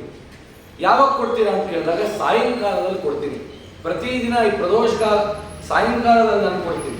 ಸಾಯಂಕಾಲ ಕೊಟ್ಟು ಕೈಲಾಸದಲ್ಲಿ ಇರೋದಲ್ಲ, ಪ್ರತಿದಿನ ನಾವು ಭೂಲೋಕಕ್ಕೆ ಹೋಗಬೇಕು. ನಂದಿ ಮೇಲೆ ಕರ್ಕೊಂಡು ಯಾರ್ಯಾರು ಮನೆಗಳಲ್ಲಿ ಪರಮಾತ್ಮನ ಸ್ಮರಣೆ, ತುಳಸಿ ಗಿಡದಂತ ದೀಪ ಹಚ್ಚಿರ್ತಾರೆ, ಯಾರು ಮನೆಯಲ್ಲಿ ಪಾರಾಯಣ ಮಾಡ್ತಿರ್ತಾರೆ, ದೇವ್ರ ಸ್ಮರಣೆ ಮಾಡ್ತಿರ್ತಾರೆ, ನಿನ್ನ ಸ್ಮರಣೆ ಮಾಡ್ತಿರ್ತಾರೆ, ಅವ್ರಿಗೆಲ್ಲ ಹೋಗಿ ಆಶೀರ್ವಾದ ಮಾಡಿ ಬರೋಣ ಅಂತ ಕೇಳಿಕೊಂಡು ಪಾರ್ವತಿ ಮಾತಿಗೆ ಹೋಗೊಟ್ಟಿದ್ದಕ್ಕೆ ಸಾಯಂಕಾಲ ಪ್ರತಿನಿತ್ಯದಲ್ಲೂ ಕೂಡ ನಾವು ರುದ್ರರಮಣನಾದ ಲಕ್ಷ್ಮೀ ನರಸಿಂಹನ ಸ್ಮರಣೆ ಮಾಡಬೇಕು ಅಂತ ನಮ್ಮ ಪ್ರಾಚೀನರು ಹಾಕೊಟ್ರು. ಇವೆಲ್ಲ ಇದೆಯಪ್ಪ ಅಂತ. ಆ ರೀತಿಯಲ್ಲಿ ಸಾಯಂಕಾಲ ಆ ರುದ್ರದೇವರು ಆ ಪರಮಾತ್ಮನ ಚಿಂತನೆಯಲ್ಲಿ ತಲ್ಲೀನರಾಗ್ತಿದ್ದಾರೆ. ಶ್ರೀರಾಮ ರಾಮ ರಾಮೇತಿ ರಮೇ ರಾಮೇ ಮನೋರಮೇ ಸಹಸ್ರನಾಮ ತತ್ತುಲ್ಯಂ ರಾಮನಾಮವರಾನನೇ. ಸಹಸ್ರನಾಮಕ್ಕೆ ತುಲ್ಯವಾಗಿರ್ತಕ್ಕಂಥದ್ದಪ್ಪ ರಾಮನಾಮ. ಮರಣಕಾಲದಲ್ಲಿ ರಾಮಸ್ಮರಣೆ ಬಂತು ಅಂತಂದ್ರೆ ಅದಕ್ಕಿಂತ ದೊಡ್ಡ ಸೌಭಾಗ್ಯ ಇಲ್ಲ. ಯಾಕೆ ಅಂದ್ರೆ ಎಲ್ಲ ರೂಪಗಳ ಸ್ಮರಣೆ ಮಾಡಿದಾಗ ಒಂದು ವಿಶೇಷ ಫಲ. ಆದರೆ ರಾಮಕ್ಕೆ ರಾಮನಾಮಕ್ಕೊಂದು ಸ್ಮರಣೆ. ಯಾರು 3 ಸರಿ ರಾಮ ಅಂತಾರೋ ಅವರು ವಿಷ್ಣು ಸಹಸ್ರನಾಮ ಹೇಳಿದ್ಪಲ್ಲ ಅಂತ. ಹೇಗೆ ಅಂತ ಪ್ರಶ್ನೆ ಮಾಡಿದ್ರು. ರಾಮ ಬರಿತೀವಿ, ರಾ ದೀರ್ಘ, ರಾ ಅಂದ್ರೆ 2ನೇ ಅಕ್ಷರ, 2 ಇಟ್ಕೊಳ್ಳಿ. ಮ ಎಷ್ಟನೇ ಅಕ್ಷರ? ಪ ಪ ಬ ಬ ಮ 5. 2 5 10. 1 ಸರಿ ರಾಮ ಅಂದ್ರೆ 10 ಸರಿ ರಾಮ ಅಂದ್ರೆ ಪುಣ್ಯ. ಇನ್ನು 2ನೇ ಬಾರಿ ರಾಮ ಅಂದ್ರೆ 10 × 10 ಅಂದ್ರೆ 100. 100 ಸತಿ 2 ಸತಿ ರಾಮ ಅಂತ ಸ್ಮರಣೆ ಮಾಡಿದ್ರೆ 100 ಬಾರಿ ರಾಮ ಮಾಡಿದ ಜಪದ ಪುಣ್ಯ. 3 ಬಾರಿ ಮಾಡಿದ್ರೆ 100 × 10 ಅಂದ್ರೆ 1000. 1000 ನಾಮ ಸ್ಮರಣೆ 3 ಸರಿ ರಾಮ ಅಂದ್ರೆ ಬರುತ್ತೆ ಅನ್ನೋ ವಿಚಾರವನ್ನ ಪರಮಾತ್ಮನ ನಾಮಾಮೃತದಲ್ಲಿ ಕಾಮ ಇಟ್ಟಿದ್ರು ಹೊರತುಕ ಪಾರ್ವತಿ ದೇವಿಯಲ್ಲಿ ಮೋಹದ ಕಾಮ ಅಲ್ಲ. ಅದನ್ನು ಸ್ಪಷ್ಟನೆ ಮಾಡ್ತಾ ಇದನ್ನು ಪಾರ್ವತಿ ದೇವಿ ಉಪದೇಶ ಮಾಡ್ತಿದ್ರಂತ. ಕೈಲಾಸಗಿರಿಮಾ ಸಾಧ್ಯ ತತ್ವ ತತ್ರ ದೃಷ್ಟ್ವತ್ರಿಲೋಚನಂ ಕಾಮುಕಂ ಪಾರ್ವತಿ ಸಾರ್ಧಂ ಕ್ರೀಡಂತಂ ನಿಜ ಮಂದಿರೇ. ಪಾರ್ವತಿ ದೇವಿ ಜೊತೆ ಇಷ್ಟೊಂದೆಲ್ಲ ಮಾತಾಡ್ತಿದ್ದಾನಲ್ಲ, ಇವನಿಗೆ ಪಾರ್ವತಿ ದೇವಿ ಎಷ್ಟು ಮೋಹ, ಯಾಕೆ ಇವನಿಗೆ ಇಷ್ಟು ಸ್ತ್ರೀ ಮೋಹ ಅಂದ್ಬಿಟ್ರೆ ರುದ್ರದೇವರಿಗೆ ಸಿಟ್ಟು ಬಂತು. ತ್ರಿಶೂಲ ಇಟ್ಕೊಂಡಿರುತ್ತೆ, ಕಾಯಿಯನ್ನು ಹುಟ್ಲಿಲ್ಲ ಅನ್ಸ್ಬಿಡ್ತೀನಿ ಪಾರ್ವತಿ ದೇವಿ ಎಂದು. ಎಷ್ಟೇ ಆದರೂ ನಿನ್ನ ಸ್ವಂತ ತಮ್ಮ. ಯಾರು? ಭೃಗು ಋಷಿಗಳು. ರುದ್ರದೇವರು ಭೃಗು ಋಷಿಗಳು ಇಬ್ಬರು ಒಟ್ಟಿಗೆ ಬ್ರಹ್ಮದೇವರಿಂದ ಜನಿಸ್ಕೊಂಡವರು. ನೀನೇನಾದ್ರು ತ್ರಿಶೂಲ ಇಟ್ಕೊಂಡ್ಬಿಟ್ರೆ ಭವಿಷ್ಯೋತ್ತರ ಪುರಾಣ ಬಿಟ್ಟು ಇನ್ಯಾವುದೋ ಬೇರೆ ಪುರಾಣ ಆಗ್ಬಿಡುತ್ತೆ. 18ನೇ ಪುರಾಣ ಇರೋದು, ಮತ್ತು ಹೊಸ ಪುರಾಣ ಮಾಡಬಾರ್ದು. ಸೈಲೆಂಟ್. ಅವನು ಏನಂದ್ರೂ ಕೂಡ ಸೈಲೆಂಟ್, ಮೌನದಿಂದ ಸ್ವೀಕಾರ ಮಾಡ್ಬೇಕು. ಯಾಕೆ? ನಮ್ಮ ಕಾರ್ಯ ಪರಮಾತ್ಮ ಸರ್ವೋತ್ತಮ ಅಂತ ತಿಳಿಸ್ಬೇಕು. ಹಾಗಾಗಿ ನಾವು ಯಾರು ನೋಡಿ, ಅದಕ್ಕೆ ಯಾರು ಜ್ಞಾನಿಗಳಿದ್ದಾರೆ ಅವ್ರ ಮುಂದೆ ನಾವು ಮಾತಾಡಬಾರ್ದು ಅನ್ನೋದನ್ನು ಇದನ್ನು ತಿಳಿಸ್ಕೊಡ್ತಾ ಇದೆ. ತ್ಯಾಜ್ಯ ಶೀಘ್ರಂ ಮಹಾಭಾವೋ ಆಗತೋ ಮುನಿ ಪುಂಗವ ಇತಿ ತಸ್ಯ ವಚ ಶ್ರುತ್ವಾ ಕ್ರೋಧತ್ತಾಮ್ರ ವಿಲೋಚನಂ. ಲಜ್ಜೆಯಿಂದ ಈ ರೀತಿ ಎಲ್ಲ ಮಾಡ್ತಿದ್ದಾನಲ್ಲಪ್ಪ ಅಂತ ಹೇಳಿ ಸಿಟ್ಟು ಬಂದಂತ ಭೃಗು ಋಷಿಗಳು, ನಾನು ಬಂದಿದ್ರು ನನಗೆ ಗೌರವ ಕೊಡ್ಲಿಲ್ಲಲ್ಲ ಅಂತೇಳಿ ಸಿಟ್ಟು ಬಂದು ಶಶಾಪ ಸರುಷಂ ಶಂಭೋ ಲೋಕೈಸ್ವಂ ನೈವ ಪೂಜ್ಯಸೆ ಇತ್ಯುಕ್ತ ಸ್ವಋಷಿ ಗಚ್ಚಾತ್. ನಿನಗೆ ನಿನ್ನ ರೂಪದಿಂದ ಪೂಜೆ ನಿಷಿದ್ಧ ಆಗುವುದು. ನಿನ್ನ ಯಾವ ಆಕಾರ ಇದೆ ಆ ಆಕಾರದಿಂದ ಪೂಜೆ ಬೇಡ. ಯಾಕೆಂದ್ರೆ ನಿನ್ನ ಕಾಮನೆಯನ್ನು ಪಡ್ತಾ ಇದೆಯಾ, ಲಿಂಗ ರೂಪದಿಂದ ನಿನಗೆ ಪೂಜೆ ಆಗಿದೆ. ಲಿಂಗ ಅಂತಂದ್ರೆ ಗೌಣ ಅಂತ ಅರ್ಥ. ಅಂದ್ರೆ ಯಾವುದೋ ಒಂದು ಕಲ್ಲು ಪೂಜೆ ಮಾಡಿದ್ರೆ ಇದು ಏನು ಅಂತ ಕೇಳ್ತೀವಿ, ಇದು ಯಾವ ಕಲ್ಲು, ಇದು ಯಾವ ದೇವರು. ಹಾಗೆ ನೀನು ಪೂಜೆ ಮಾಡ್ತಿರೋದು ಇನ್ನೊಬ್ರು ಗೊತ್ತೇ ಆಗಬಾರ್ದು. ಗೌಣ ರೂಪದಿಂದ ಪೂಜೆ ಆಗಿದೆ. ನಿನ್ನ ಪೂಜೆ, ನಿನಗೆ ನೈವೇದ್ಯ ಏನಿದ್ರು ಶ್ರೇಷ್ಠದೇವ್ರ ಮುಖಾಂತರ ಸಿಗುವಂಗಾಗ. ಶ್ರೇಷ್ಠದೇವ್ರ ನೈವೇದ್ಯ ಮಾಡಿದ್ರೆ ರುದ್ರದೇವ್ರ ಹೊಟ್ಟೆ ತುಂಬುತ್ತೆ. ಇದೆಲ್ಲ ಒಂದು ಪೂಜಾ ಕ್ರಮ. ಆ ರೀತಿ ಆಯ್ತು. ರುದ್ರದೇವರು ಮಾತಾಡಲಿಲ್ಲ, ಪಾರ್ವತಿ ದೇವಿನೂ ಮಾತಾಡಲಿಲ್ಲ, ಸುಮ್ಮನೆ ಆಗುತ್ತೆ. ಸರಿ ಆಯ್ತು, ಮುಂದೆ ನಾವೇನು ಮಾಡೋಣ? ಆ ಪಾರ್ವತಿ ದೇವಿ ಹೇಳಿದ್ರು, ಅಲ್ಲ ನಮಗೆ ಬಂದು ಇಂಥ ಶಾಪ ಕೊಟ್ಬಿಟ್ನಲ್ಲ. ಏನದು ಶಾಪ ಅಂತಂದ್ರೆ, ಹೇಗೆ ರುದ್ರದೇವರಿಗೆ ಒಂದು ಅಂಗದಿಂದ ಶಾಪನೋ, ಬರೀ ಒಂದು ಲಿಂಗ ರೂಪದಿಂದ ಪೂಜೆ ಆಗಬೇಕು ಅಂತನೋ, ಪಾರ್ವತಿ ದೇವಿಗೂ ಅಷ್ಟೇ ಪೂರ್ತಿ ಶರೀರದ ಪೂಜೆ ಇಲ್ಲ ಅಂತ. ಅದಕ್ಕೆ ನಾವು ಪಾರ್ವತಿ ಗೌರಿ ಹಬ್ಬ ಅಂತ ಮಾಡ್ತೀವಲ್ಲ, ಸ್ವರ್ಣ ಗೌರಿ ಬರೀ ಕಂಠದೊಳಗು ಅಷ್ಟೇನೆ. ಹೇಗೆ ರುದ್ರದೇವರಿಗೆ ಪೂರ್ತಿ ಆಕಾರದ ಪೂಜೆ ಇಲ್ವೋ, ಪಾರ್ವತಿ ದೇವಿಗೂ ಹಾಗೆ. ಪಾರ್ವತಿ ದೇವಿಗೆ ಎಷ್ಟೋ ಜನ ಏನೋ ಮಾಡಿ ಕೈಕಾಲೆಲ್ಲ ಇಟ್ಟು ಪೂಜೆ ಮಾಡಿದ್ರೆ ನಿಷಿದ್ಧ, ಅದು ಒಪ್ಪಿಲ್ಲ. ಅಷ್ಟೇ ಪೂಜೆ ಅನ್ನೋದೇ ಮೃಗಋಷಿಗಳ ಶಾಪ. ಈ ರೀತಿ ಆಯ್ತಪ್ಪ ಅಂತ ಹೇಳಿದ್ರು.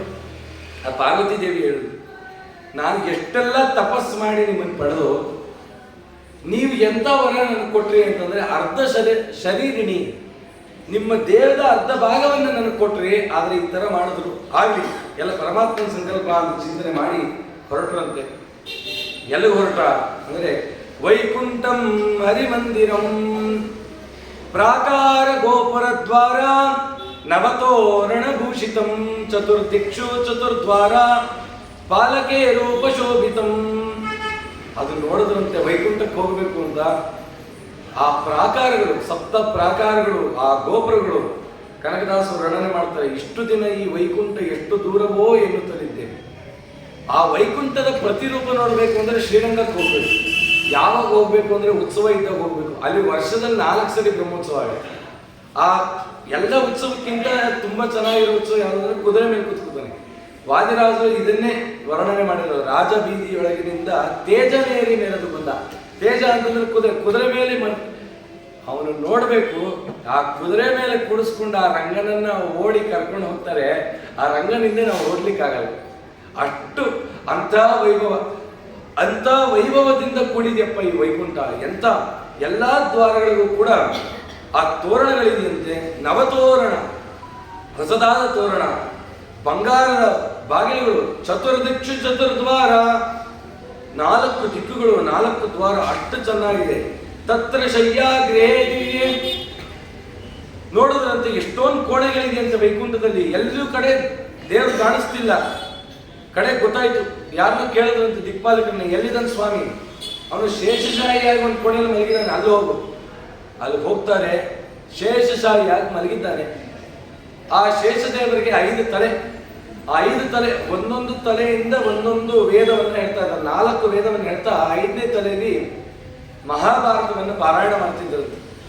ಲಕ್ಷ್ಮೀದೇವಿ ಏನ್ ಮಾಡ್ತಿದ್ಲು ಅಂತಂದ್ರೆ ಆರತಿ ಮಾಡ್ತಿದ್ಲಂತೆ. ಲಕ್ಷ್ಮ್ಯಾ ಸಮೇತಂ ದೇವೇಶಂ ದದರ್ಶಾಸ ಸದಾ. ಒಳಗಡೆ ಹೋದ್ರು, ನೋಡಿದ್ರು. ಆ ಲಕ್ಷ್ಮೀದೇವಿ ಮುಖ ಇದೆಯಲ್ಲ, ಅದು ಬಂಗಾರ ತಟ್ಟೆನಂತೆ. ಆ ಬಂಗಾರ ತಟ್ಟೆಯಲ್ಲಿ ಕೆಂಪು ನೀರು ಹಾಕಿದಾರಂತೆ. ಆ ಕೆಂಪು ನೀರು ಮಧ್ಯದಲ್ಲಿ 2 ದೀಪಗಳಂತೆ. ಆ ದೀಪದ ಬೆಳಕು ಪರಮಾತ್ಮನ ಮುಖದ ಮೇಲೆ ಬೀಳ್ತಾ ಇದೆ. ಆ ಮುಖವನ್ನು ನೋಡಿದ್ರು. ಮಧ್ವಾಚಾರಕ್ಕೆ ತಡ್ಕೊಳಕ್ಕಾಗಲಿಲ್ಲ ಇದನ್ನು.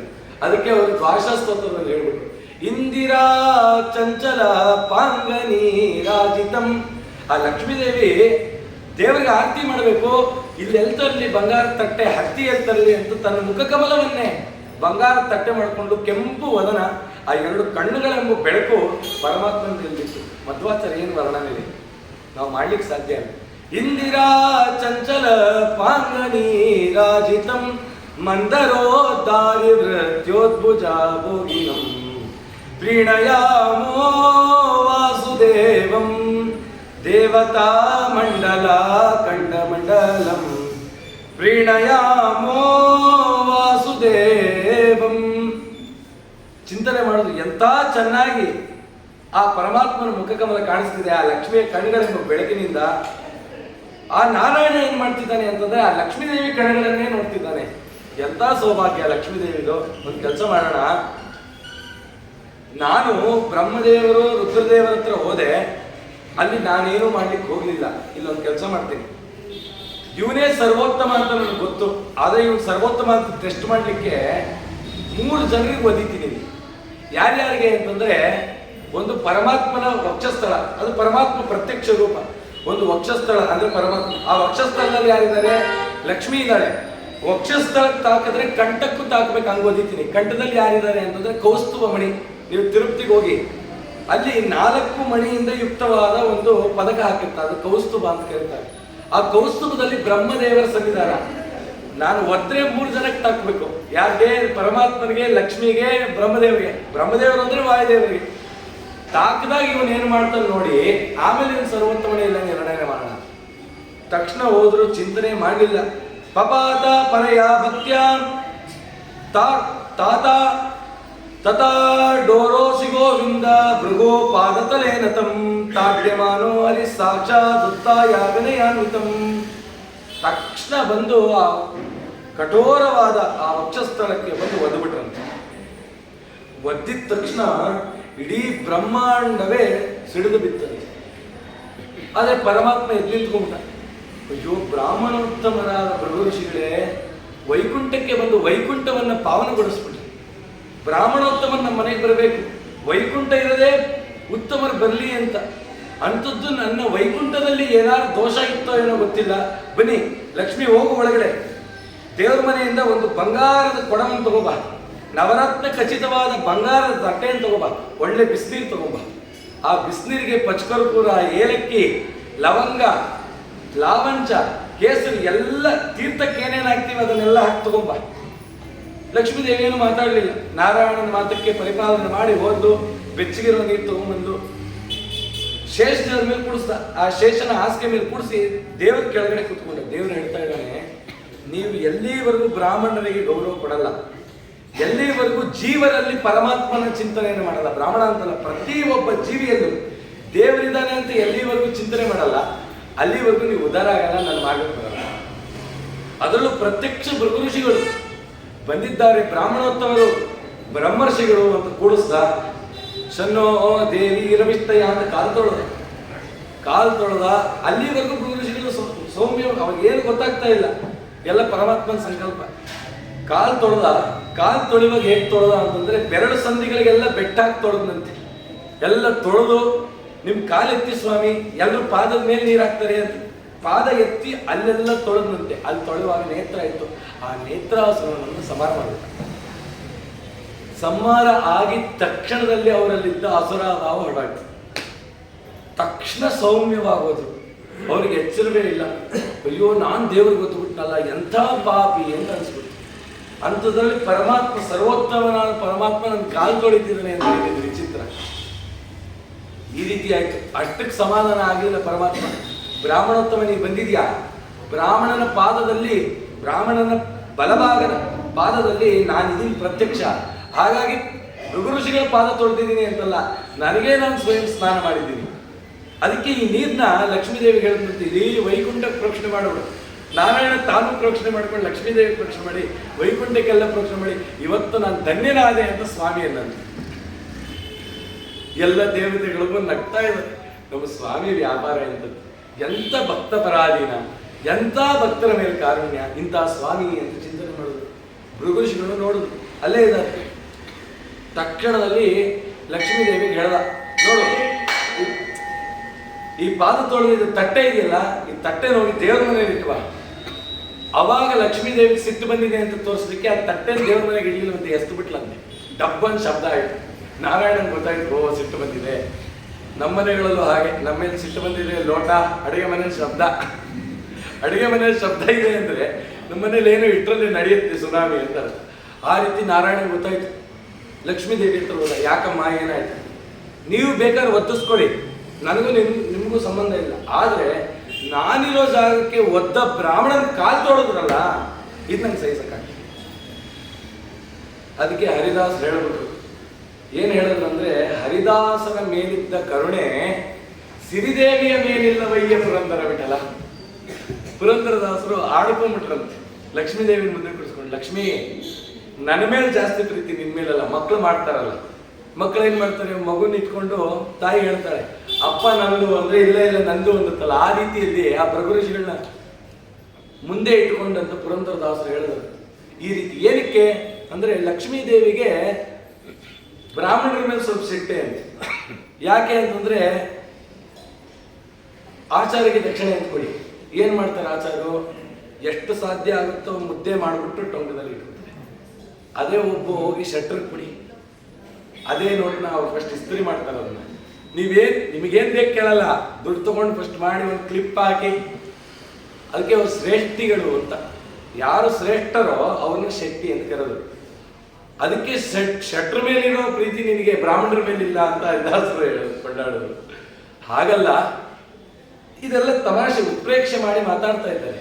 ಅಂದ್ರೆ ಭಕ್ತರ ಮೇಲೆ ಎಷ್ಟು ಪ್ರೀತಿ ಅಂತ ಈ ರೀತಿ ನೋಡ್ದ. ಅವತ್ತು ನನ್ನ ಒಂದು ಮಾತು ಕೇಳದೆ ಗಜರಾಜನ್ ಬರೀಲಿಕ್ಕೆ ಅಂತ ಹೋಗ್ಬಿಟ್ಟೆ.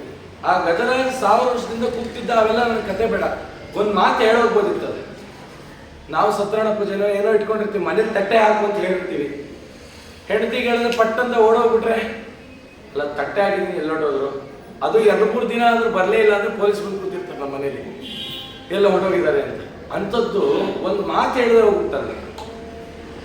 ತಡಮಾಡ ಬ್ಯಾಡವೋ ಏನಲ್ಲ ವಾಕುಲಾಲಿಸೆನ್ನೊಡೆಯ ಗೋಪಾಲ ವಿಠಲ ದೇವಾ ಪರಾಕು ಅಡಿಗೀಡು ಭಕ್ತ ವತ್ಸಲ ಶ್ರೀಲಕುಮಿಯನಲ್ಲ ಮಡುವಿನೊಳಗೆ ಗಜ ಮೊರೆ ಇಡಲಾಕ್ಷಣ ಮಡದಿಗೂ ಹೇಳದೆ ದುಡನೆ ಬಂದು ಹಿಡಿದು ನಕರನ ಬಾಯಿ ಕಡಿದು ಬಿಡಿಸಿದನೆ ಸಡಗರದಲ್ಲಿ ರಮೆ ಪೊಡವಿಯೊಡನೆ ಗುಡಿ ಬಾರಯ್ಯ ಬಾಬಾ ಬಾಬಾ ಬಾಬಾ ಬಾಬಾ ಬಾ ಬಕುತರ ಪ್ರಿಯಾ ಶ್ರೀನಿವಾಸರಾಯ ವಾರಿಜ ಲಯಪತೆ ವಾರಿಜ ನಾಭನೆ ವಾರಿಜ ಭವಪಿತ ವಾರಿಜ ನೇತ್ರ ವಾರಿಜ ಮಿತ್ರ ಅಪಾರ ಪ್ರಭಾವನೆ ವಾರಿಜ ಗಂಡದ ಕಾರಣ ದೊರೆಯೇ ಬಾರಯ್ಯ.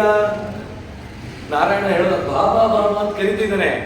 ನಾನು ನಿಧಾನಕ್ಕೆ ಹೋಗ್ಬಿಟ್ಟಿದ್ರೆ ಆ ಮೊಸಳೆ ಆ ಗಜರಾಜನನ್ನ ಹಿಂಸೆ ಮಾಡಿ ಸಾಯಿಸ್ಬಿಡ್ತಿತ್ತು. ಆ ಕ್ಷಣಕ್ಕೆ ನಾನು ಹೋಗದೆ ಇದ್ರೆ ಆ ಗಜರಾಜನ್ ನಂಗೆ ಅವೆಲ್ಲ ಗೊತ್ತಿಲ್ಲ, ಒಂದು ಮಾತು ಹೇಳ್ಬೋದಿತ್ತಲ್ಲ. ಯಾಕೋ ನಮಗೂ ನಿಮ್ಗೂ ಹೊಂದಾಣಿಕೆ ಆಗ್ತಿಲ್ಲ, ನಾನು ನಮ್ಮ ತೋರ ಮನೆಗೆ ಹೋಗೋಣ ಅಂತಿದ್ದೀನಿ. ಇಲ್ಲ ಲಕ್ಷ್ಮಿ, ಭೃಗು ಋಷಿಗಳು ಹೇಳಿದ ಒಂದು ಮಾತಿಗೆ ದೇವರು ಏನ್ ಮಾಡ್ದ ನೋಡಿ. ಭೃಗು ಋಷಿಗಳು ನಿನ್ನ ಹೆಂಡತಿ ನಿನ್ನಿಂದ ವಿಯೋಗ ಆಗಲಿ ಅನ್ನೋದಕ್ಕೆ ದೇವರು ಎಷ್ಟು ನಟನೆ ಮಾಡ್ದ. ಅಂದ್ರೆ ನೀವು ಅಷ್ಟೇ ಶ್ರದ್ಧೆಯಿಂದ ಇಟ್ಟು ಯಾರು ನನ್ನ ಹತ್ರ ನಂಬಿಸಿ ಶರಣಾಗ ಬರ್ತೀರಾ, ಭೃಗು ಋಷಿಗಳ ಮಾತನ್ನ ನಾನು ಕೇಳ್ದಂಗೆ ನಿಮ್ಮ ಮಾತು ಕೇಳ್ತೀನಿ ಅಂತ ಹೇಳಿದ ದೇವರು. ಆದ್ರೆ ಭೃಗು ಋಷಿಗಳಿಗೆ ಇದ್ದಷ್ಟು ತಪಸ್ಸು ಅದು ಅವ್ರ ಯೋಗ್ಯತೆ, ನಿಮ್ಮ ಯೋಗ್ಯತೆಗೆ ಆ ತಪಸ್ಸು ನೀವು ಮಾಡಿ.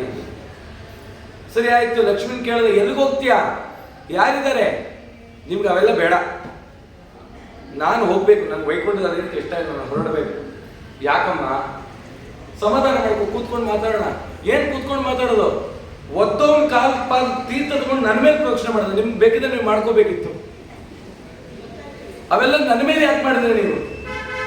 ಇಲ್ಲಮ್ಮ, ನಂಗೆ ಅವೆಲ್ಲ ಬೇಡ, ನಿಮ್ಮ ಮಾತು ನೀವು ಆಡ್ಕೊಳ್ಳಿ, ನಾನು ಹೊರಡ್ತೀನಿ.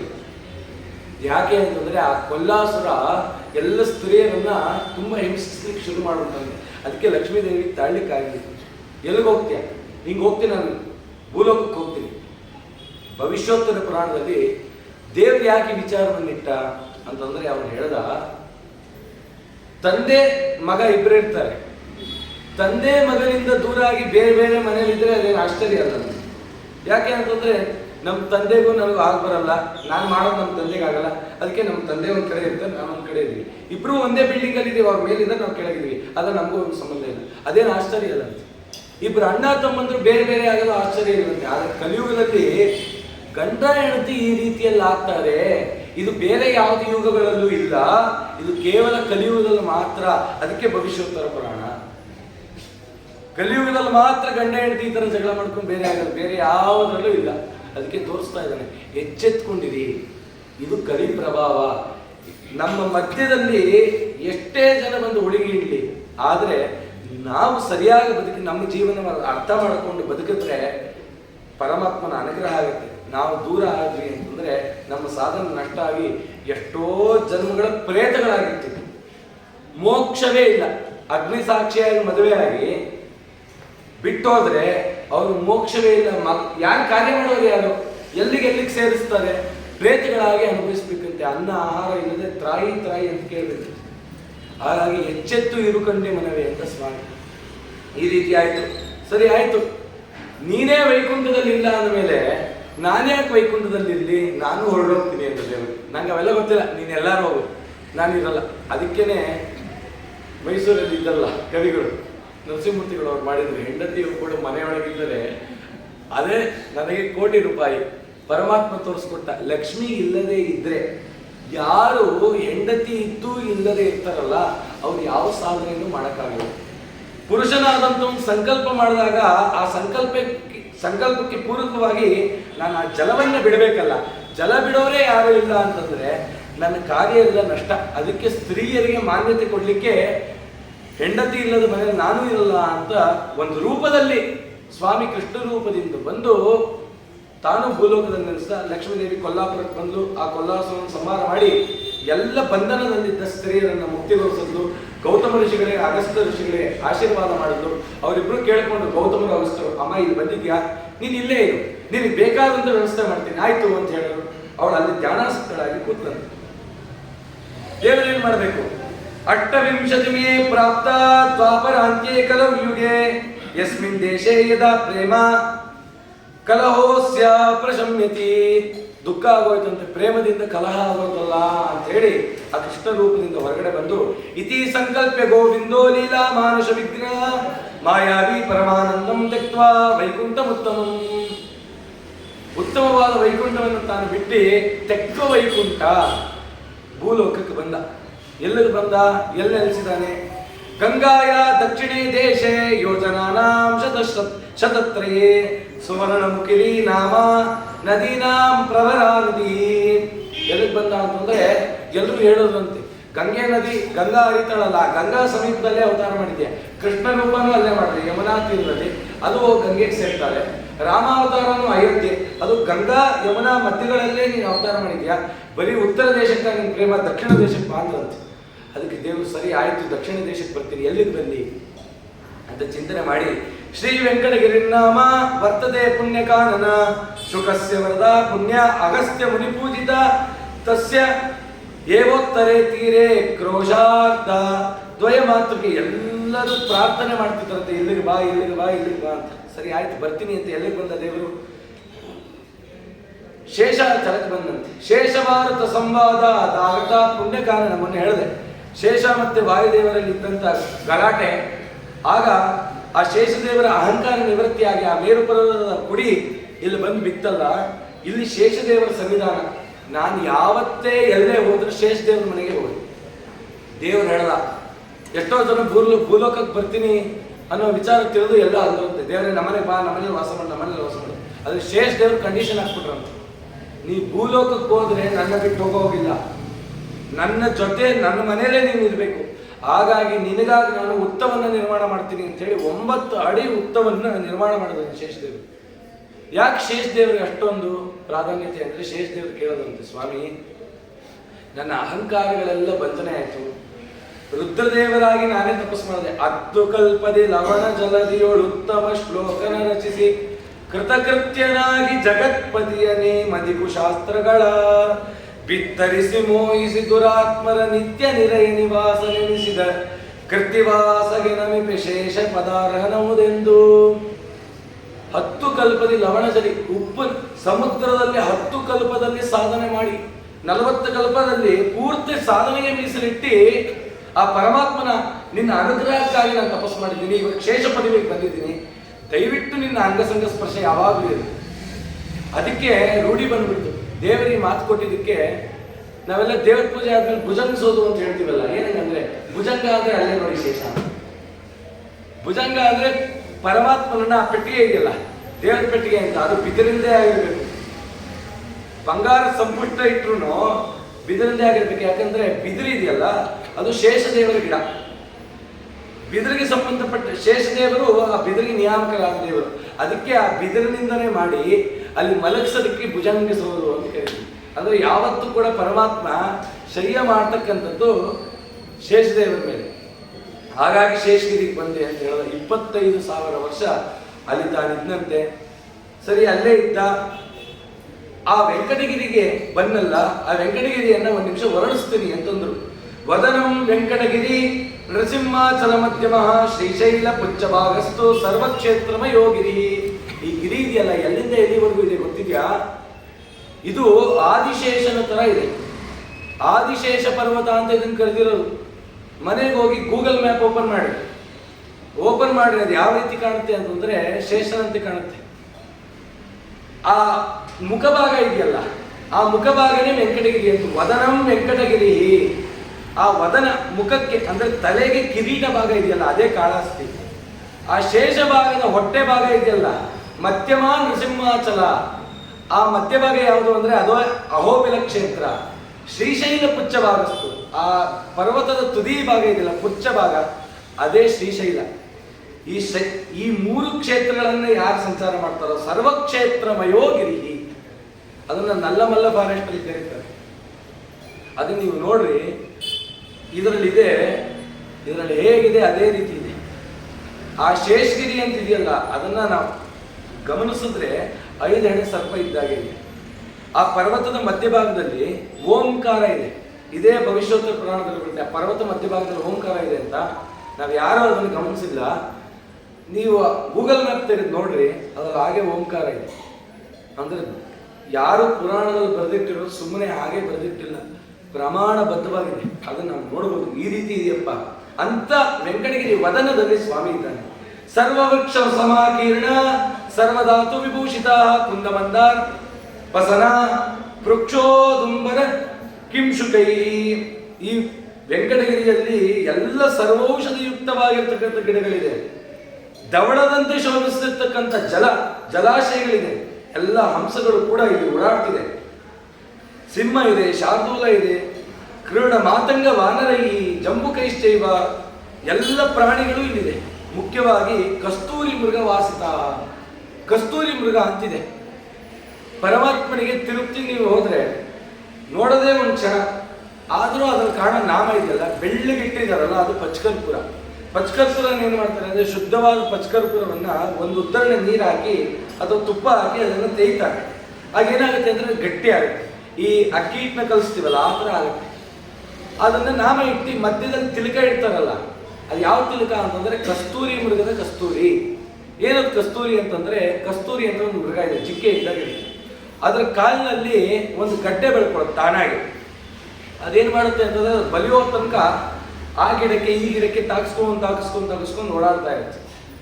ಅದು ಯಾವಾಗ ಅದಕ್ಕೆ ಏನೋ ಸಂಕಟ ಆಗುತ್ತೆ, ಹೋಗಿ ಎಲ್ಲರೂ ಬಂಡೆಗೆ ಎಲ್ಲರೂ ಉಜ್ಕೊಂಡಾಗ ತಾನಾಗೆ ಆ ಗಡ್ಡೆ ಕಾಲಲ್ಲಿ ಬೆಳೆದಿರುವಂಥ ದುರ್ಮಾಂಸದಿಂದ ಬಿದ್ದೋಗುತ್ತೆ.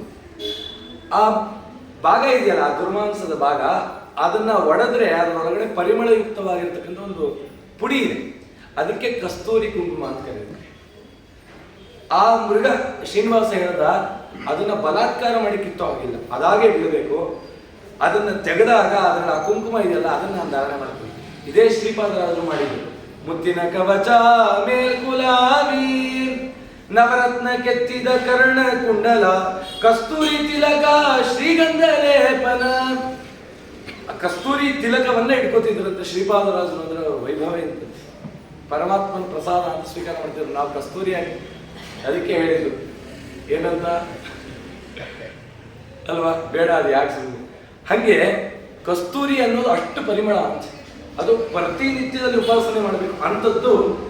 ಆ ಕಸ್ತೂರಿ ಮೃಗಗಳಿದೆ. ಪುನುಗು ಬೆಕ್ಕು ಅಂತಿದೆ. ಆ ಪುನುಗು ಬೆಕ್ಕು ಪ್ರತಿದಿನ ಶುಕ್ರವಾರ ದೇವರಿಗೆ ಪುನುಗೆಣ್ಣಿನಲ್ಲಿ ಮೈಯನ್ನು ಲೇಪನ ಮಾಡ್ತಾರೆ. ಪುನುಗು ಬೆಕ್ಕು ಅಂತಿದೆ. ಅದೇನು ಮಾಡುತ್ತೆ ಅಂತಂದ್ರೆ, ಅದರ ದೇಹದಿಂದಲೇ ಒಂದು ಗಂಧ ಬರುತ್ತದೆ. ಅದೇನು ಮಾಡುತ್ತೆ ಅಂದ್ರೆ, ಒಂದು ಮರಕ್ಕೆ ಹೋಗಿ ಕೆರೆಯುತ್ತೆ. ಅದ್ರ ಕೈಯಲ್ಲಿದ್ದಂಥ ಗಂಧ ಆ ಮರಕ್ಕೆ ಅಂಟ್ಕೊಳ್ಳುತ್ತೆ. ಆಗ ಏನು ಮಾಡ್ತಾರೆ ಅಂದ್ರೆ, ಅದನ್ನು ಹುಡುಕೊಂಡು ಹೋಗ್ತಾರೆ. ಯಾವುದೋ ಪ್ರಾಣಿ ಸಹಾಯದಿಂದ ಹುಡ್ಕೊಂಡು ಹೋಗ್ತಾರೆ. ಎಲ್ಲಿ ಆ ಪುನುಗು ಬೆಕ್ಕು ಕೆರೆದಿರುತ್ತೆ ಅಲ್ಲೆಲ್ಲ ಬರೀ ಮೊಲಗಳಿರುತ್ತಂತೆ. ಮೊಲಗಳೆಲ್ಲಿದೆ ಅಲ್ಲಿ ಹುಡುಕೊಂಡು ಹೋಗಿ ಆ ಪುನುಗ ಬೆಕ್ಕಿನ ಎಣ್ಣೆಯನ್ನು ಸಂಗ್ರಹ ಮಾಡಿ ಅದನ್ನ ಎಳ್ಳೆಣ್ಣೆಗೆ ಮಿಶ್ರಣ ಮಾಡ್ತಾರೆ. ಒಂದು ತೊಟ್ಟು, ಒಂದು ಹನಿ ಪುನಗೆಣ್ಣೆಯನ್ನ 1 ಲೀಟರ್ ಎಳ್ಳೆಣ್ಣೆಗೆ ಹಾಕಿದ್ರೆ ಅದನ್ನ 1000 ಲೀಟರ್ಗೆ ವೃದ್ಧಿ ಮಾಡ್ಬೋದಂತೆ, ಅಷ್ಟು ಪರಿಮಳ. ಅದಕ್ಕೆ ಶುಕ್ರವಾರದ ಪುನುಗಾಭಿಷೇಕ ಕದರಿ ದದಿಯು ಕ್ಷೀರ ಮನೋಹರ ಅಂತ ವರ್ಣನೆ ಮಾಡಿದ್ದಾರೆ. ಪ್ರತಿ ಶುಕ್ರವಾರ ಲೇಪನ ಮಾಡ್ತಾರೆ. ಆದ್ರೆ ಪುನುಗಿನ ಎಣ್ಣೆ ಕಮ್ಮಿ ಆಗಿರೋದಕ್ಕೆ ಗಂಧದ ಎಣ್ಣೆಯನ್ನೇ ಬಳಸ್ತಾರೆ. ಆ ರೀತಿಯಲ್ಲಿ ಅಂಥ ಪಕ್ಷಿಗಳೆಲ್ಲ ಇದೆ, ಅಂಥ ಪ್ರಾಣಿಗಳೆಲ್ಲ ಇದೆ.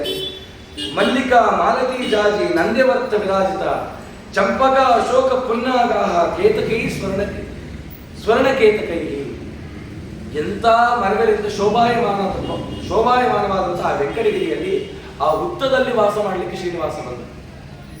ಅಷ್ಟೊತ್ತಿಗೆ ಲಕ್ಷ್ಮೀದೇವಿ ಚಿಂತನೆ ಮಾಡಿದ್ರು, ನಾನೇನು ಕೊಲ್ಲಾಪುರಕ್ಕೆ ಬಂದ್ಬಿಟ್ಟೆ, ಆದ್ರೆ ಗಂಡನ್ ಬಿಟ್ಟಿರ್ಲಿಕ್ಕೆ ನಂಗೆ ಆಗಲ್ಲ.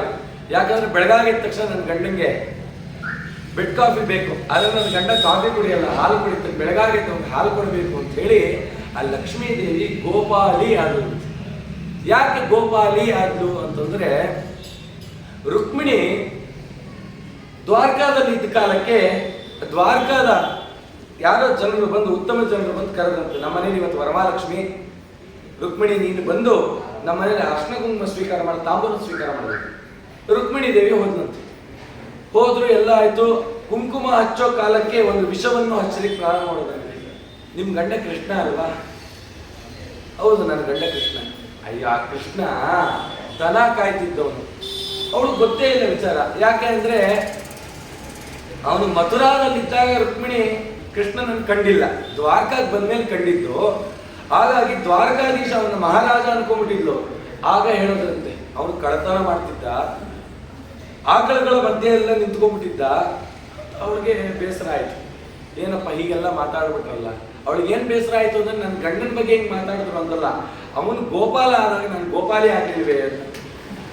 ಹೋಗಿ ಕೃಷ್ಣನ್ ಕೇಳಿದಂತೆ, ಅಲ್ಲ ನೀನ್ ಎಲ್ಲೆಲ್ಲಿ ಹೋಗ್ತೀಯೋ ಅದರಿಂದ ನಾನು ಬರಬೇಕು. ಯಾಕಂದ್ರೆ ರುಕ್ಮಿಣಿ ಬೇರೆ ಅಲ್ಲ, ಲಕ್ಷ್ಮಿ ಬೇರೆ ಅಲ್ಲ, ಲಕ್ಷ್ಮಿಯ ಸಾಕ್ಷಾತ್ ರೂಪ ರುಕ್ಮಿಣಿ. ಹಾಗಾಗಿ ನೀನು ನನ್ನ ಕರ್ಕೊಂಡ್ ಬರ್ಲಿಲ್ವಲ್ಲ, ನೀನ್ ಸೇವೆ ನಾನು ಮಾಡ್ಲಿಲ್ವಲ್ಲ, ಹಾಗಾಗಿ ನನಗೆ ಗೋಪಾಲಿ ಆಗ್ಬೇಕು ಅಂತ ಕೃಷ್ಣ ಅಂದ.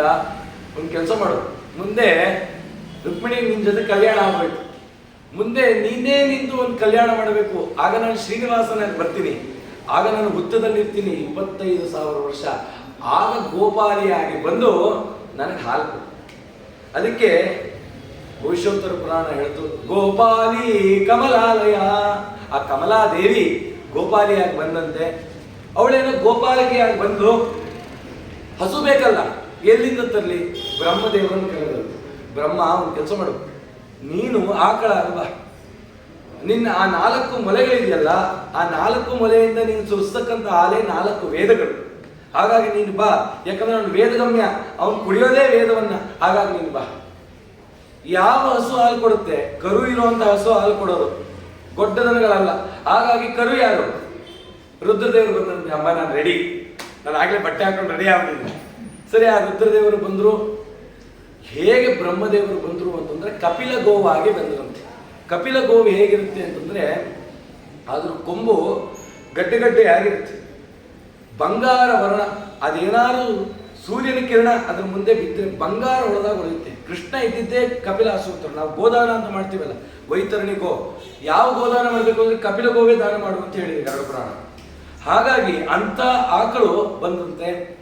ಬಂತು, ಆ ವಯ್ಯಾರ ನೋಡ್ಬೇಕ್ರಿ, ಆ ಆನಂದ ನೋಡಬೇಕು. ಬ್ರಹ್ಮದೇವರು ಬರ್ತಾ ಇದ್ದಾರೆ, ಬಂದ್ರು, ಆ ಹುತ್ತದ ಹತ್ರ ನಿಂತರು.